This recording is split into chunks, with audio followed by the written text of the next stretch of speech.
usual starting place of the expedition in Africa is the little village of Akeza, in equatorial heat on the mud flats of the Niger River, and we are already over 10,000 miles away from home.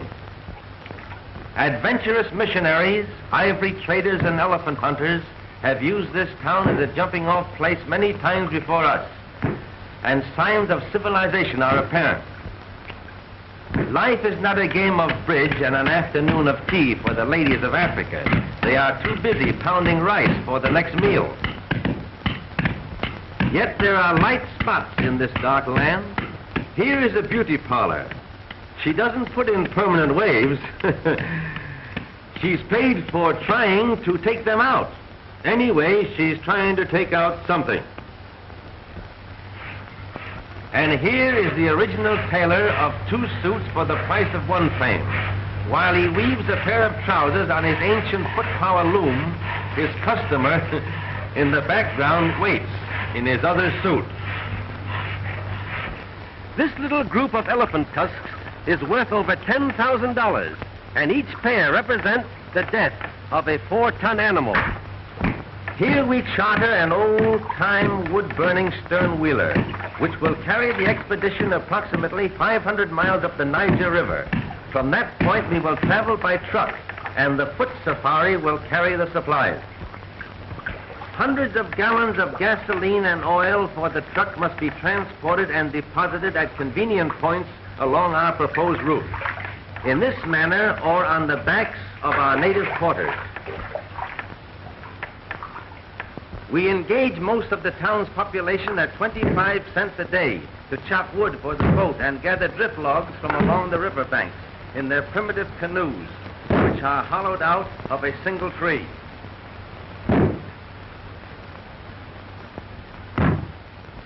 The foot safari of 200 natives are chosen from various tribes, and the immense amount of necessary supplies are divided into small loads, which they can carry on their backs far in advance of the truck and sound equipment. The fact that each tribe speaks a different language lessens the possibility of them all striking or quitting the expedition at one time. How would you like to carry 60 pounds on your head 20 miles a day in torturous heat? Finally, the entire expedition is loaded onto the steamship which will carry us up the Niger and into the heart of the dark continent. Then we will begin our great trek across equatorial Africa, where man is the prey of animals and animals the prey of man. Africa the unknown. The crossing of the Shari River presented a problem until we found a trader with a small portable motor attached to a rowboat. Our own men fashioned a flimsy raft of 3 dugout canoes, which didn't look very safe, but was better than nothing at all. So we put the truck on and took the chance of walking back if anything happened in midstream. Goodbye, everybody. However, many trips landed everything safely, and on the other side we met some lonesome Frenchmen who treated us to wine and a very fine dinner. They were surprised to find that we had come all the way from the west coast by motor. At last we arrive on the edge of the great Ituri forest, in which elephants, the largest of all animals, and pygmies, the smallest of men, are found.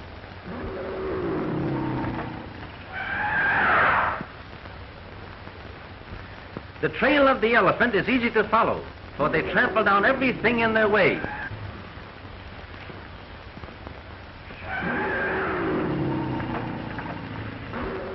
Larger in size, but comparable in bulk to the rhino, elephants differ greatly in brains.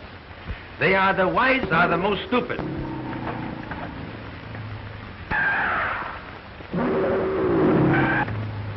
Their sight is very bad, but their scent and hearing are highly developed, making them most dangerous animals to approach.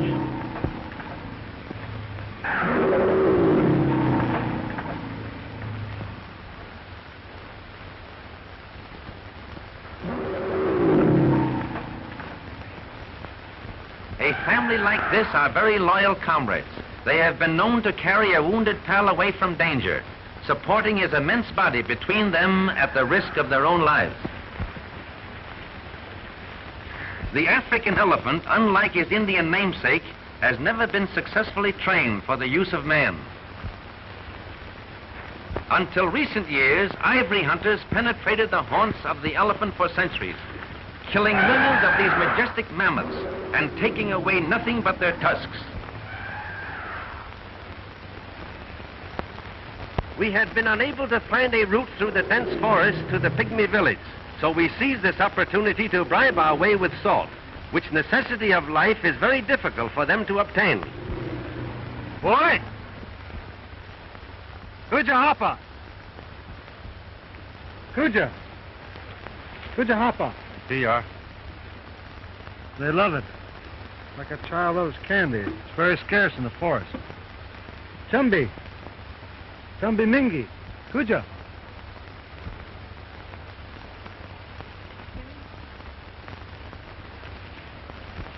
Chumbi guinea? Ifa minyara?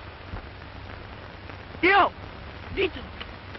He says he'll take us to the pygmy clearing if we bring plenty of salt. We better bring plenty of water.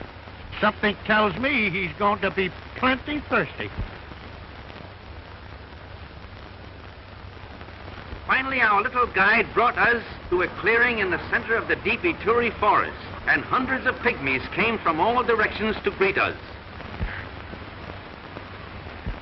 The average height is a little over 4 feet, and they rarely weigh more than 75 pounds, but they are well proportioned and comparatively strong. This is the smallest tribe of people in the world. They live in clans of 20 or 30, a few miles apart, and a representative of each family receives the salt.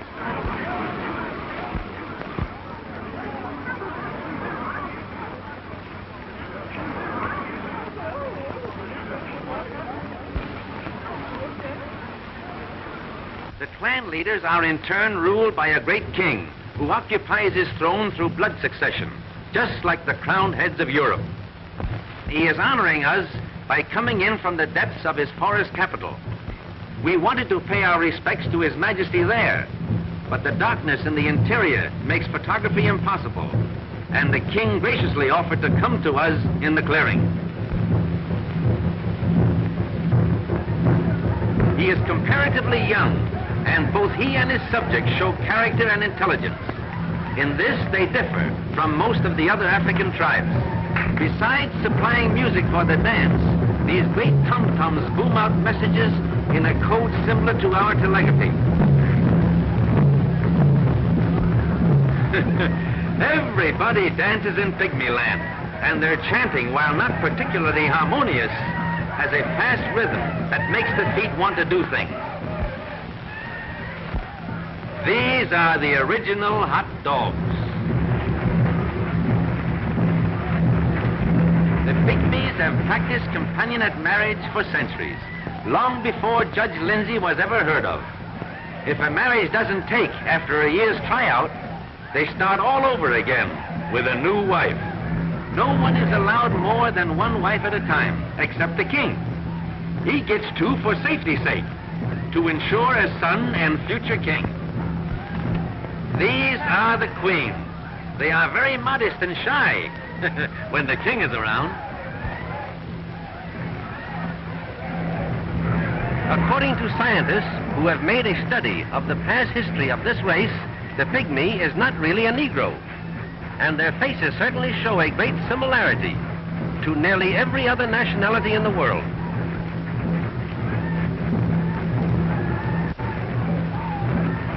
Less than 2,000 of this particular tribe are known to exist, and until our visit, no one ever knew the proper tribal name, which is Ifi, I-F-I, Ifi. Here is an unusual fact. This peculiar style of wrestling is exactly the same as a very popular sport in Japan called rice wrestling, and here we find it in the center of Africa, 10,000 miles away. The idea of the thing is, the first one who is thrown off his feet is the loser. They make everything that they use, and the jungle furnishes them with food. Here they are constructing arrows. The shafts are made from the hearts of palm trees, which are strong, light, and durable. Look at these beautiful teeth. A dentist in Africa would have a great chance. to starve to death. They mine and smelt their own iron, which they mold into arrowheads. The big savage in the center is the official poison mixer for the whole tribe. He actually stands only 5 feet 10 inches, but the difference in height is so noticeable that he looks like a giant beside them. This man belongs to another tribe and is maintained by the pygmies for one purpose. He mixes the poison. Then they dip their arrows into it and put the blame on him for whatever they kill. Their own conscience is clear because the force of the arrow will not cause death, but the poison does. That's their way of escaping responsibility. Darn clever, these pygmies. The large mound with the little house on it in the background is a great anthill. This is where we lived while here. They shoot very accurately, but depend more on the poison than the force. By their fat tummies.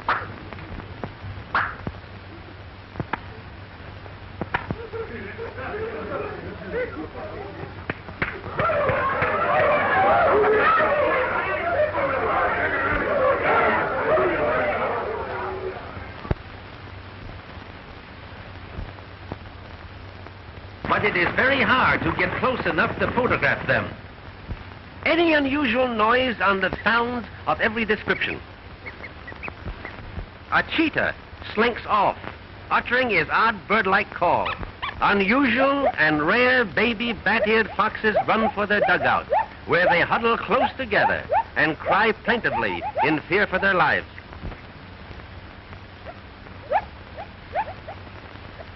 Even a herd of ostriches glide by. The huge pads on their feet muffle the sound, and they make great speed in their springy, strutting manner. It's like Mother Nature holds a grudge against the zebra. Its glaring stripes make it an outstanding target for beasts of prey in search of food. Almost powerless when attacked by a lion, but oh boy, they kick and bite viciously when bothered by other animals. Zebras in zoos over here rarely make any kind of a sound, but this shrill bark is common both day and night in Africa. The stripe patterns are like human fingerprints. No two are found alike.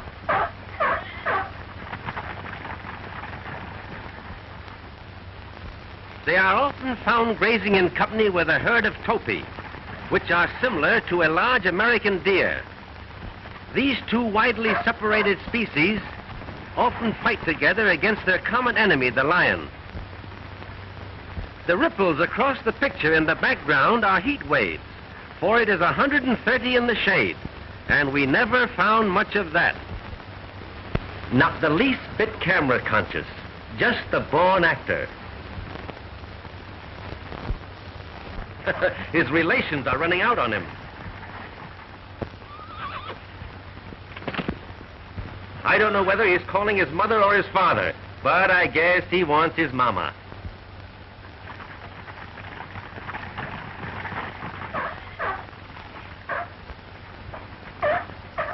Though lions kill hundreds of thousands for food each year, the zebra still survives and increases in number, and their pounding hoofs in mad stampede can be heard on all the velds of Africa.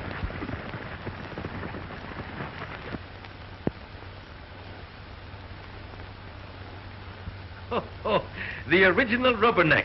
You can't get close to a giraffe without him seeing you, but their curiosity is stronger than their fear, and often they'll stand 100 yards away and gaze steadily down at you. They are natural-born reachers. They will drink every day if near water, but they can get along without it for weeks at a time, thereby making a monkey out of the camel. A full-grown giraffe is the tallest animal on the face of the earth, often standing nearly 16 feet high. Hunters rarely kill these harmless monsters, but the natives often do, for the hide makes a bullwhip 30 feet long without a break.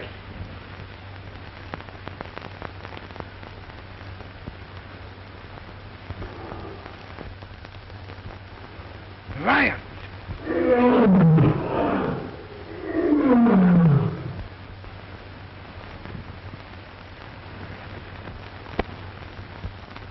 But these two lions are stuffed with food and lazy. They're just looking for a shady place to snooze. But Mr. Giraffe doesn't trust them. He just remembers a very important business engagement elsewhere. For such awkward bodies, they can make great speed, sometimes traveling as fast as 40 miles an hour. Our microphone registers only the hoofbeats. For giraffes, having no vocal cords, cannot utter a sound. They're just naturally dumb. But not quite as dumb as the yokel who first saw one in a circus and said, "There ain't no such animal."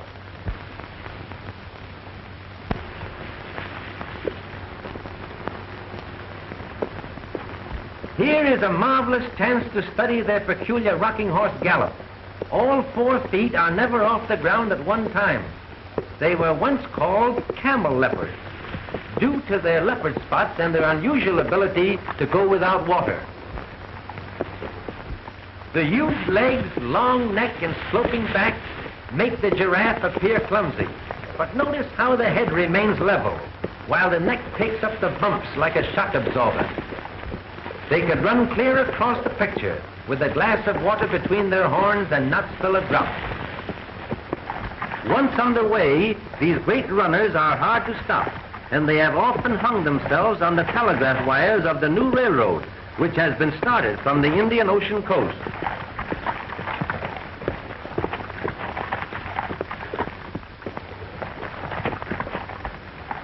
The little youngsters keep up with the old folks, even leading at times.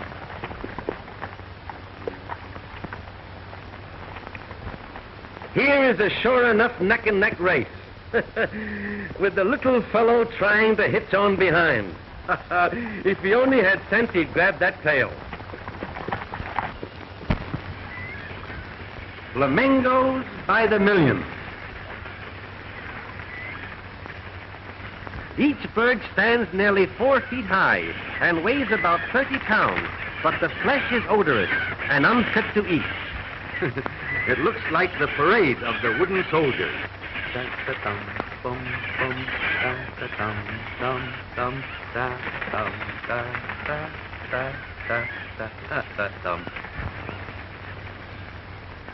They appear to be floating, but in reality they are... It is an amazing sight to watch a flock numbering hundreds of thousands suddenly lift themselves into the air, so thick that they hide the sun. Thick is the reality of an artist's dream. A golden sun fades to a lovely pink in natural harmony with the color of the flamingo, that wing their way in vivid circles, but always within sight of the lake, which is their home in life and their grave in death. Watch the fish trying to gain the upper water so they can spawn in the place where they were born.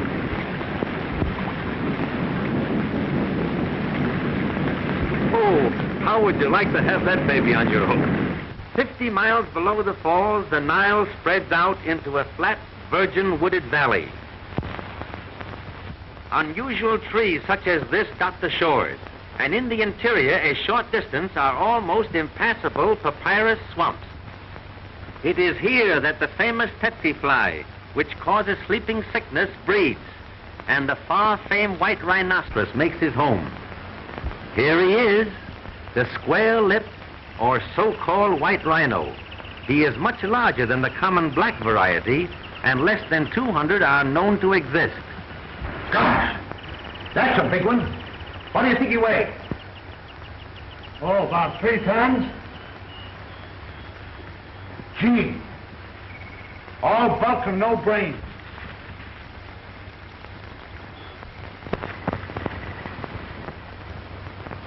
Charming fellow. He'd like to make friends with you, in his own way. Thick-skinned and bad-tempered, this most weird survivor of prehistoric animals is rapidly becoming extinct. The horns are not bone, but consist of thickly compressed hair, which is valued at 3 times the price of ivory because it is shipped to China, where it is considered the greatest of all medicine cure-alls. Impala, Impala, the most graceful of all the antelope family. They always travel in herds of 100 or more through a park-like country. I'll make him show some action. Be careful. Don't hit him. I won't. When frightened, they jump, much like a kangaroo, but infinitely more graceful. The natives call this the dance of the impala, but we call it the dance of the leaping linas.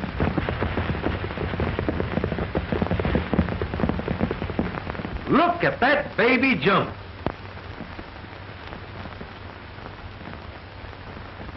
If you notice, folks, the one without a hat is a distant relative to the Mexican jumping bean. No authority seems to know why the impalas jump. It's just another of those unexplainable mysteries of African animal life. When they stop, no amount of outside interference can stop them again.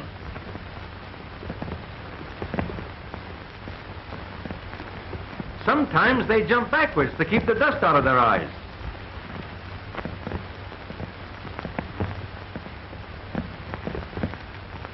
They almost seem to have wings as they literally glide through space.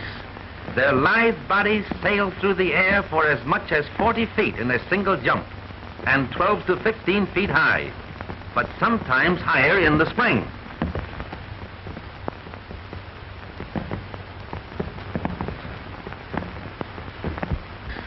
They jump higher on their mother's side than they do on their father's side. Here's a great job for a cowboy, breaking in one of these things. It's probably something they ate last night. There goes 3 of them up together. Lions eat very few impalas because the impalas keep him on the jump, and the lion goes crazy trying to catch up.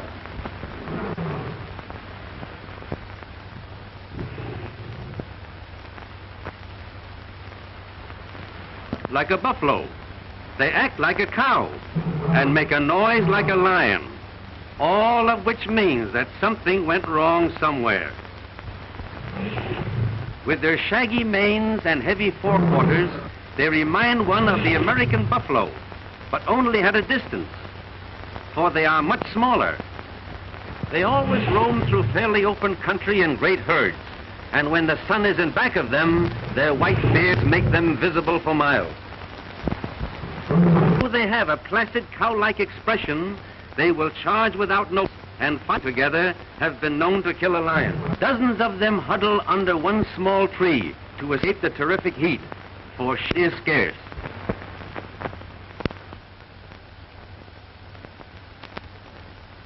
Though there are many hardships connected with an expedition of this kind, the charm of Africa lies in the ever-changing things of interest. You never know what to expect just around the corner. Paul! What is it? Look at those big grasshoppers. Grasshoppers nothing. Those are Abyssinian locusts. The whole veldt will soon be black with them. We'll have to cover everything up. Come on. Go and get that camera, quick. Charlie, you have to cover that truck with the cameras and tie it down tight. All right. Yango! Come on, Yango. Hurry up.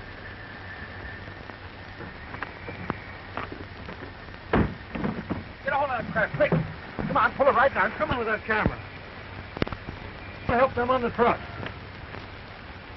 Get over there, get this rope. Go on around there, Mickey. Hurry up. You got it? Tomorrow I will bring locusts unto thy coast, and they shall eat every tree which groweth for you out of the field.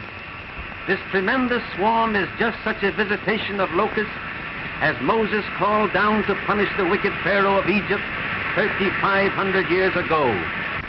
They'll be on us in a minute. Let's photograph them from the inside.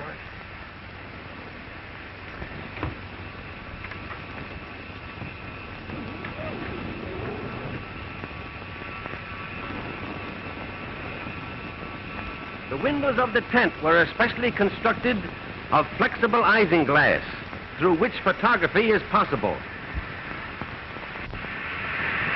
Swarms such as this have been known to be 50 miles in width and 100 miles long, and often they'll fly several hundred miles in a day.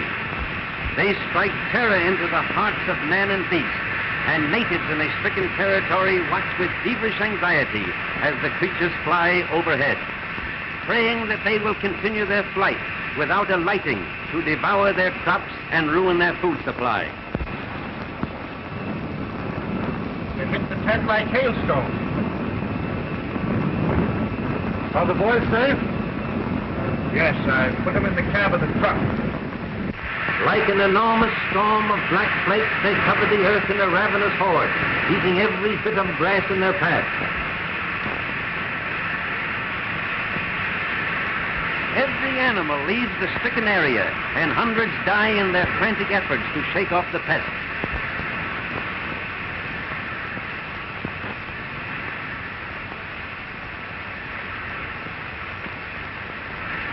Clouds of countless billions literally hide the sun, and every modern resource of science has failed to combat them, for no one knows from whence they came or where they go.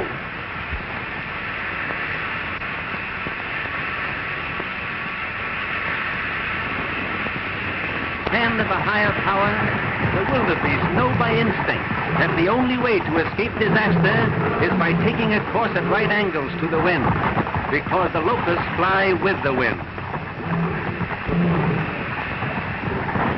It is estimated that there are about 60,000 locusts to the square yard, and a swarm such as this covers millions and millions of square yards. Unlike the Bible plague of old, the present plague is no respecter of race, creed, or country.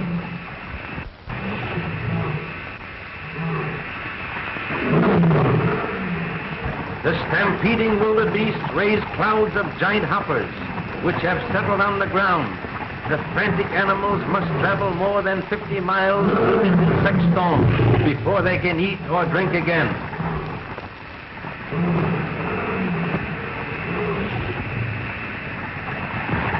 In the evening, they continue to come down from the sky in millions, settling on every bit of green vegetation in the countryside. They break strong branches of trees by the sheer weight of their countless numbers, and the ground is covered with a blanket at least 6 inches deep. All through the night they eat every blade of grass, every leaf of the trees, and in the morning this beautiful country is transformed into a bleak and barren desert. To our knowledge, we are the first in the history of motion pictures to record and photograph this phenomenon of nature. And Moses said, "For they covered the face of the whole earth, so that the land was darkened, and they did eat of every herb of the land, and all the fruit of the trees, and there remained not any green thing, either tree or herb of the field, through all the land." With their crops and food supply ruined overnight, whole tribes of natives have been caught in a scourge like this, to die of starvation before they can get out of the devastated area. It was our good fortune that the truck contained sufficient food to carry us out of this ravaged country to our next supply station. After many days of travel in equatorial heat, we climbed to the summit of the Banaugi Mountains. Below is the Tanganyika Valley of Lions, and here among the tribe of Maasais, the most profound tragedy of the entire trip took place. And here in the shelter of a great rock, the Maasais build their manyatta, or thorn-enclosed village, which houses the old men, women, and children of this famous cattle-raising tribe. This manyatta is completely surrounded by an 8-foot wall of thorn bushes, with the cow-dung huts of the natives just inside the thorny circle. This peculiar construction is a protection against night-prowling lions. In the evening, the entrance gate is also plugged with the thorn bushes, and the cattle are herded into the center, where they are comparatively safe through the night of marauding lions in search of food. The whole assembly is only a temporary city, for when the grass is gone from the nearby fields, the entire tribe moves to a new location. A Maasai prizes his cattle rather more than his wives, and he has about the same number head of each. Both are traded in regularly, and the prices vary according to the supply and demand. The old chief told us the average price per maiden is 1 steer, 2 cows, and a keg of honey beer. Of course, second-hand wives are quoted at cut-rate prices. He said he was a good trader and trotted out his collection of female curios to prove it. It is the duty of the Maasai women to take good care of the calves as well as the children, and the chief apologized for those of his wives who were out helping the cows. The rest of them wouldn't come out. Some of the others were nursing calves, for this duty is just as important as the care of the children. Copper and iron wire form the principal adornments of the Maasai women, and their social standing is graded by the amount possessed.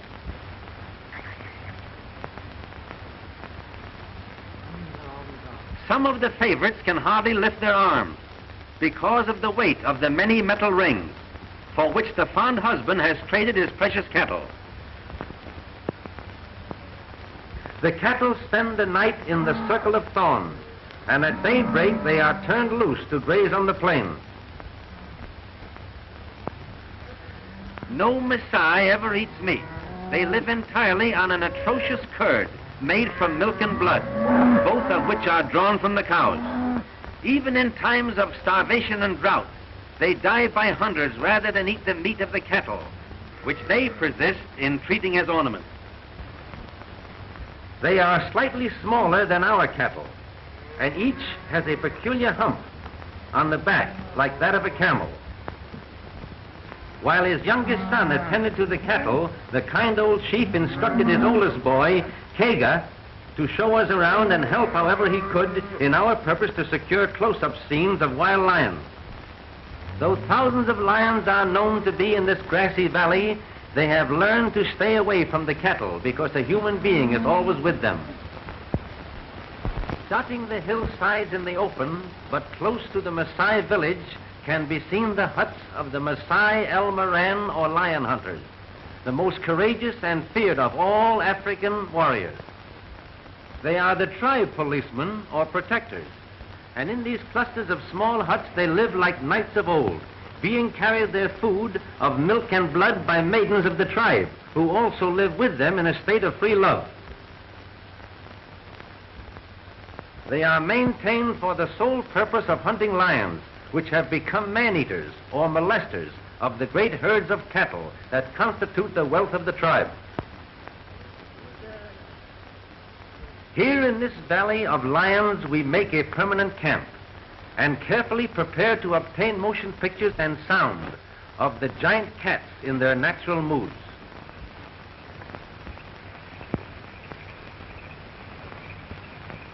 You know, this reminds me of a duck blind back home. That's practically what it is, except that we're hiding a camera instead of a gun. Kega, our Maasai boy, had chosen the location of our boma, or thorn bush protection, near a stone salt lick where a group of lions were in the habit of coming. On his ant-hill throne he scans his realm, always in search of an unwary wildebeest, zebra or warthog, which will afford a target for his hunting skill or satisfy his enormous appetite. They prefer zebra meat to any, and kills like this are to be seen nearly every day. Next to the zebra, harmless gazelles make easy prey for even the smallest of the killers. A hungry lion will stalk and kill any animal it sees, and there are few, with the exception of the rhino and elephant, which are comparatively safe.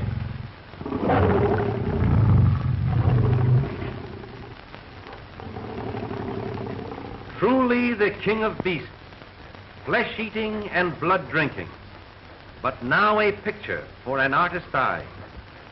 Though she appears as gentle as a tabby cat, the female is more deadly than the male.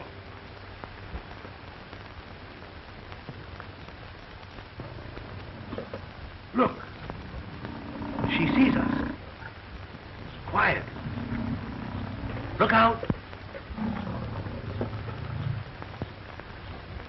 Here is a remarkable photograph. 2 lions have made a wildebeest kill, and the herd can be seen in the background, even before they had a chance to get away.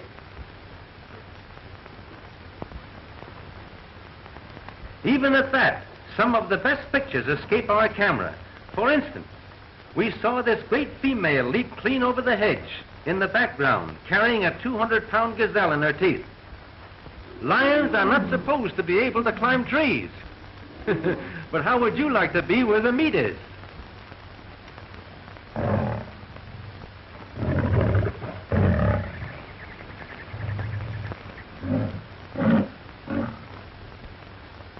The heat at all times is almost unbearable to both man and beast. In the middle of the day, when the sun is white hot, they huddle under scraggly trees for what little shade there is.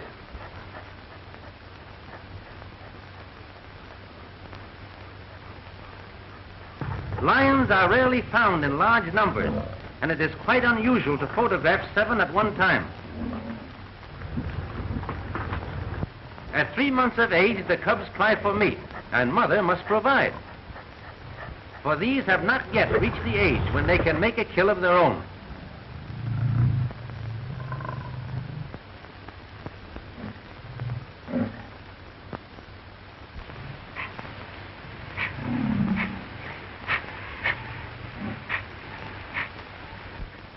While we were in the boma, the lions inspected our truck, even attempting a small attack on this unusual stranger.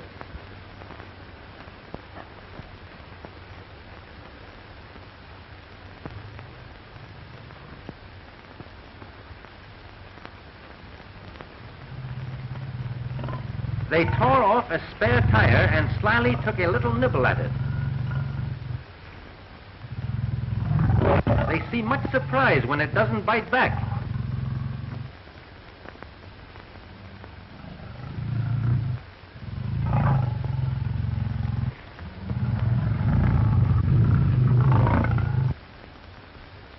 There is a widespread belief that lions live in the jungle, though the truth is just the opposite.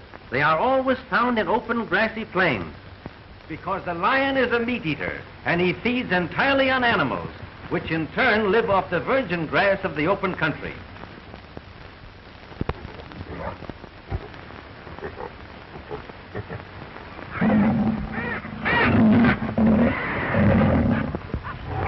She carries this 200 pounds of dead weight like a house cat would a mouse. But lions never tease a victim. They break the neck instantly with a tremendous swipe of the paw and eat what they want almost immediately. Others have caught the scent of the kill and come in uninvited to attend the banquet.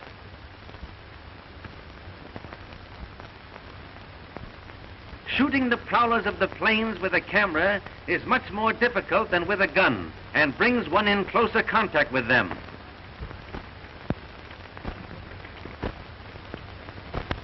There are no place cards at this feast, but despite their noticeable lack of manners, it is a remarkable fact that they seldom quarrel over a kill, but share it amicably. So great is a lion's appetite that he must make a kill every 2 days in order to exist.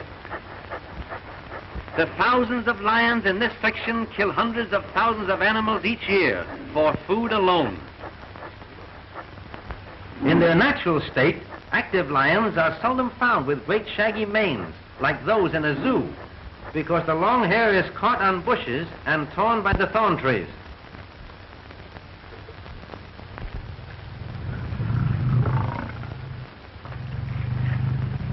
Trigger!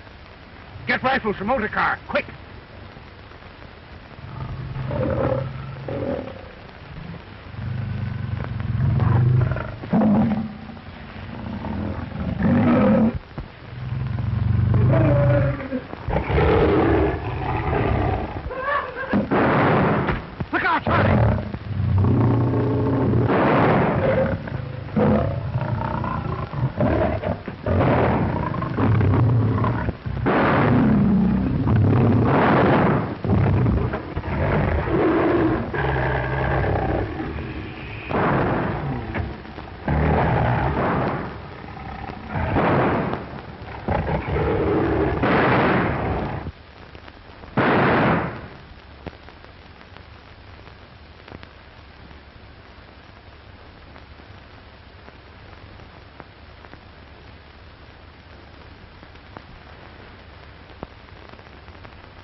The boma! Quick!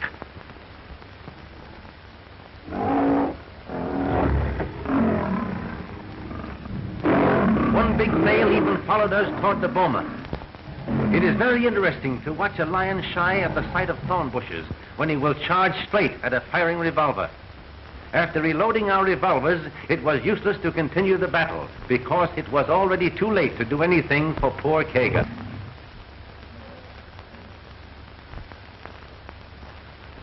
Handicapped as we were, with the rifles in the truck, we were forced to wait the rest of the afternoon for the lions to leave. Finally, 5 out of the 6, which were around us, trooped off behind the leader. Only one of the man-eaters remained at the kill. A flock of vultures awaited his departure, and behind them in the distance, a ring of cowardly hyenas also await turn.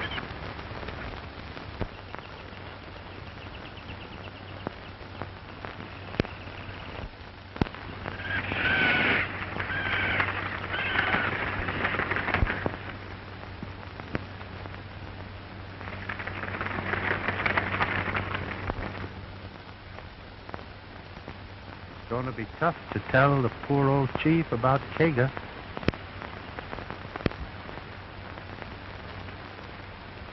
Come on, let's go.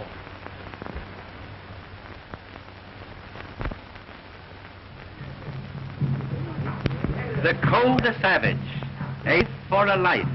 The council of the elders are meeting to decide which of the younger warriors shall be sent out after the lion. They have long been accustomed to kill with the spear, lions which are man-eaters or Malay cattle.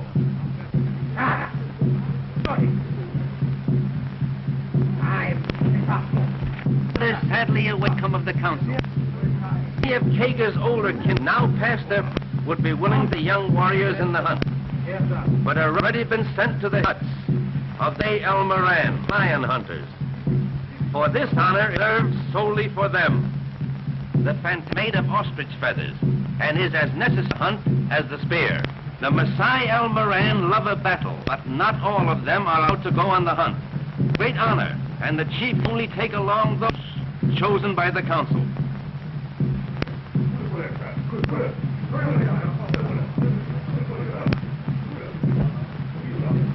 Most of the younger warriors wear headdresses made from the manes of the lion they have killed. All their lives they have lived foods, blood, milk, and water, and they are as fit as lions they hunt, cruel and fearless. They let us come along to photograph the hunt, only on our solemn promise not to shoot the lion.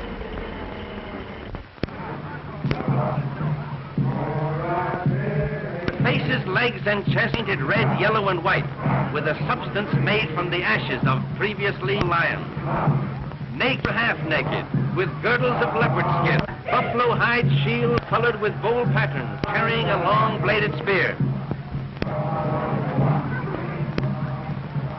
For now, master of the West, the terror that stalks by night, this grim lord of slaughter, his doom at the hands of the only foe who him. This is the challenge.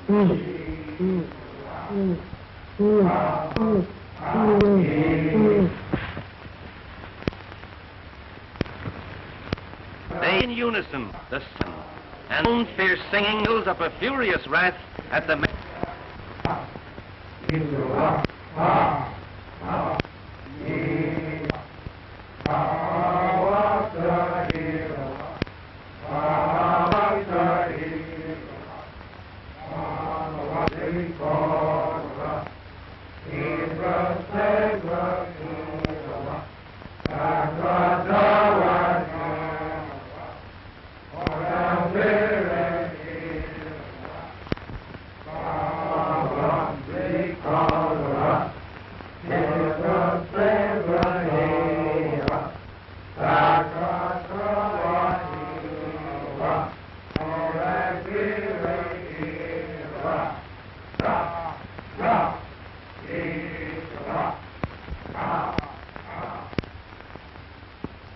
All morning the tireless Maasai warriors have advanced across the rolling grassy plains in long lines. beating across a circle 12 miles in diameter, lithe panthers, their great muscles rippling under their smooth, dark skin. Suddenly, a short distance ahead, a great female spied us and darted off to the right. We were happy to shoot her, but we could not break our promise with the Maasai chieftain. Now the hunters divide, form the final circle around the east.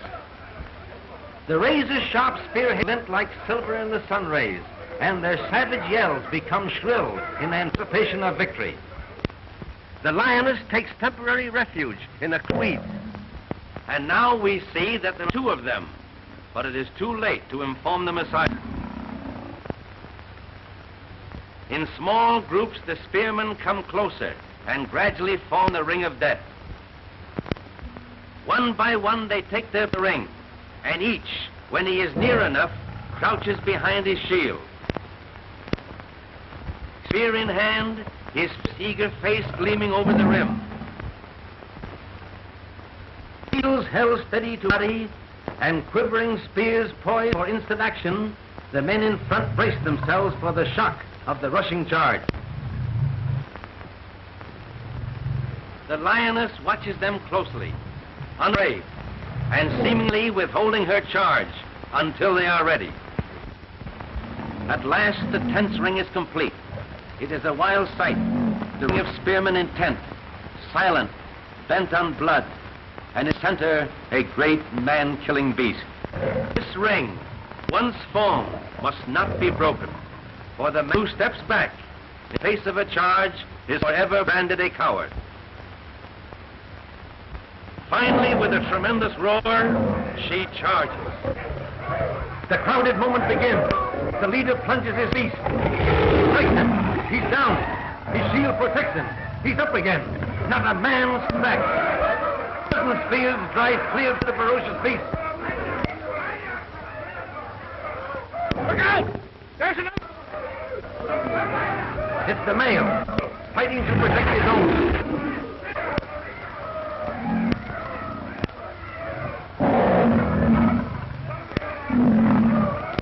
Look out! He's got another one. Quick as lightning, the spears flash again. Even as he falls in death, he bites at the spear.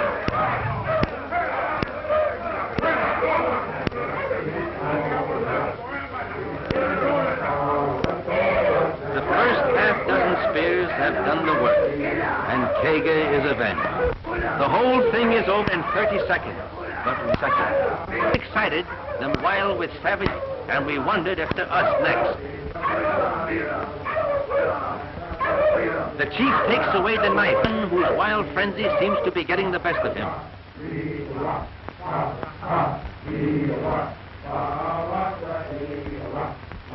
Strange to say, the victors appear unhappy over their victory, for the lion is symbol to them of everything great, and they worship his power with deep respect.